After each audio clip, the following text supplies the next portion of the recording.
Hay un tema que preocupa mucho Sí. a los que trabajan formalmente y por obligación estatal están aportando al IPS, el Sí. Instituto de Previsión Social, ya sea para jubilación, ya sea para el servicio de seguro médico social. Ayer me contabas esta lluvia de mensajes que se Sí. trasladaban a las redes sociales como modo de primera instancia para poder emitir un reclamo de qué es lo que había pasado con aquellos empleados que tienen RUC. Bueno, ¿qué es lo que pasa? Nos encontramos con esto que estamos llamando en este momento al señor Halley, que es uno de los gerentes que tiene el Instituto de Previsión Social, porque se daba a conocer esta medida establecida por el IPS y 22.000 personas bloqueadas en el sistema. Esto es un número alto para las condiciones que tiene nuestro país y generaba precisamente una serie de dudas. Quienes tienen RUC, y vos sabés muy bien, mi querida Julie, muchos acceden a tener RUC justamente para trabajar en el marco de la formalidad. Sí. Ejemplo, vos te vas a hacer un servicio, qué sé yo, como locutora, maestra de ceremonia, y te dicen, tráeme tu factura. Para tener factura y para trabajar formalmente tenés que tener RUC. Claro. Entonces tenés tu número de cédula más el guioncito, en mi caso 0. Entonces vas haciendo tu operativo para ganar tu dinerito formal y legalmente. Tenés en consecuencia el RUC. Y queremos saludarle precisamente a uno de los gerentes del IPS, Pedro Halley. Gracias por el tiempo. Buen día, un gusto, a las órdenes. Diego Martínez le saluda. Estoy aquí con Julie, nuestra conductora también en el ¿Cómo le noticiero. va, Pedro? Bueno, Pedro, buen día. ¿A quiénes se les da de baja por tener RUC, que es la información que circula? Bueno, quiero explicar un poco lo que está pasando. En la ley del Seguro Social que administra IPS, estoy hablando de la ley, del decreto ley 1860 del año 1950.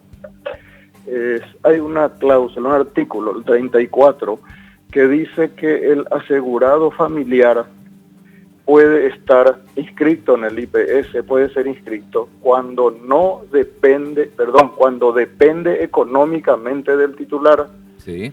Es decir, yo soy el trabajador titular, estoy aportando, tengo el seguro médico, etcétera, y puedo inscribirle a mi grupo familiar cuando cada uno de ellos depende económicamente de mí.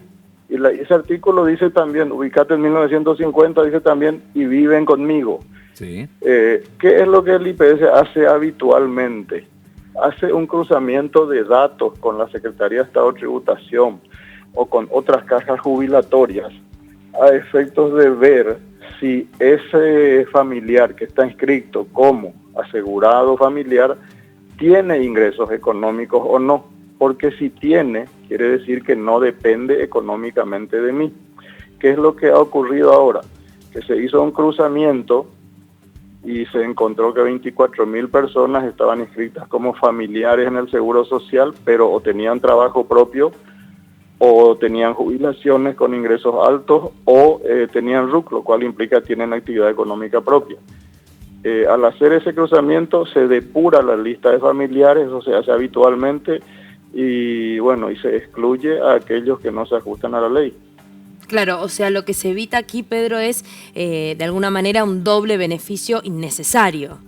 Claro, porque si, mira, esta medida se avisa con mucha antelación. Esta depuración se puso a conocimiento de la gente ya en octubre del año pasado. Bien. Por el área de prensa de IPS, de manera que la gente de motus propio, digamos, bueno, viejo, vos trabajás, lo siento, ya no podés ser familiar adherente. Pero, ¿sabes cómo somos? Buscamos las ventajas, entonces le mantengo yo a mi esposa que ya trabaja y ya tiene un ingreso, le mantengo como mi asegurada familiar sin que ella aporte a IPS. Y eso está mal. Desde el momento que uno tiene ingresos por un trabajo dependiente, debe inscribirse en el Seguro Social y tener los beneficios por sí mismo. Ahora, no Pedro, este entrecruzamiento de datos que se realizó, ¿no hay manera de que esto suceda de forma automática? Digo, porque imagino que si ustedes no hubiesen querido cotejar esta situación, podría haber seguido así, en el caso de que sea finalmente como ustedes dicen, y estas personas perseguir este doble beneficio. ¿Puede haber más gente de aquí en adelante que sufra o que vaya con la misma suerte? Mira, yo te cuento que regularmente se hace este cruzamiento automático, digamos. Lo que ocurre es que mucha gente que hoy está quejándose fue y se inscribió hace un tiempo, hace 2 meses, 3 meses o medio año. Sí. Se inscribió y lo inscribió a su persona, a su familiar como dependiente suyo. Pero ¿qué pasa? Que en el transcurso de ese tiempo esa persona o trabaja o sacó RUC o tiene ingresos propios. Entonces, por eso se hace la actualización. Claro. En aquel momento era dependiente, pero al volverse independiente del titular, económicamente hablando, bueno, ahí cambió la situación. Pedro, termina acá con dar de baja a estas 24.000 personas, porque en principio creíamos en 22.000, Sí. nos quedamos cortos, 24.000. ¿Termina ahí en dar de baja o esto puede tener un siguiente paso, como por ejemplo reportar al Ministerio Público, ya que no estaba permitido por ley? Y mira, no creo que el instituto sea tan drástico en el sentido de ir contra esa persona que estando enferma se inscribió y buscó atención médica a través del IPS, ¿verdad? Si hacemos eso, yo creo que vamos a tener que denunciarle a medio país, porque eso hace medio país, entrar al IPS como sea, por salud. Claro. No queremos hacer eso porque sería demasiado drástico. Sí. Ahora bien, el otro lado de la moneda, puede haber gente que ingresó con este ardid, porque es un ardid, que la ley es un ardid que se utiliza, y si tuvo una enfermedad catastrófica en ese periodo de tiempo, catastróficas son aquellas que sabemos que te llevan a la quiebra, cáncer, etcétera, pudo haber utilizado medicamentos de muy alto costo, etcétera, etcétera.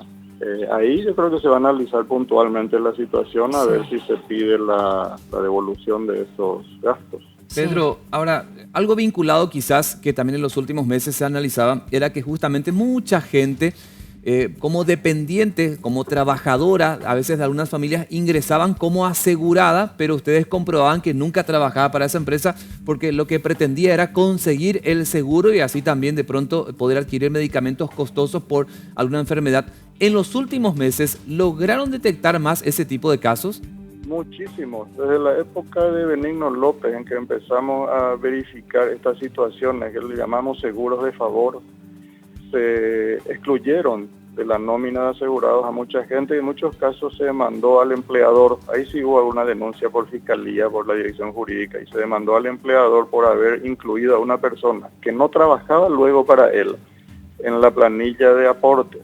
Sí. Es como, y esa persona, como está enferma y generalmente se inscriben ya con una enfermedad grave, esa persona pagaba el aporte patronal y el suyo propio sobre un salario mínimo. Sí. Eso es lo que se llama seguro de favor y ocurría mucho en el área de servicio doméstico.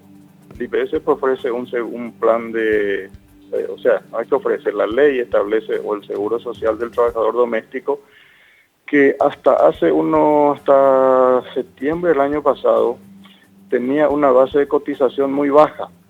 No era tan caro entrar al IPS como trabajador doméstico. Entonces teníamos domésticos con 4x4 con Mercedes-Benz que figuraban en la planilla de alguna patrona solo por el seguro médico. Claro.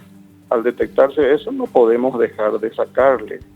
Y en estas situaciones, que ejemplifico así con 2 o 3 casos, siempre el villano es el IPS, porque se victimiza pues al que está en falta, pobre, estaba enfermo, y sí, pero el seguro social de IPS de salud es para sus asegurados, no para el que entra por la ventana.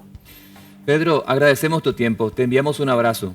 Igualmente, a las órdenes. Pedro Halley, el gerente de prestaciones IPS, lo que estaba relatando es una realidad. Mucha gente, porque por enfermedad, cáncer, no tiene la capacidad de comprar un medicamento caro, accede a quien tiene, digamos, disponibilidad, le dice, nombrame por favor, como si fuese que yo trabajo para vos. Nunca trabajó para esa persona y con esa prestación entra y tiene el servicio. Por un lado, digo, aquellos que lo necesitan, sería bueno hacer la evaluación, ¿no?, de las posibilidades que tuvo en ese momento, y por otro lado, para otros más vivos, ¿por qué no implementar una multa, ¿no? Pues si bien dice que se advirtió en octubre del año pasado, evidentemente no les importó mucho a esta gente.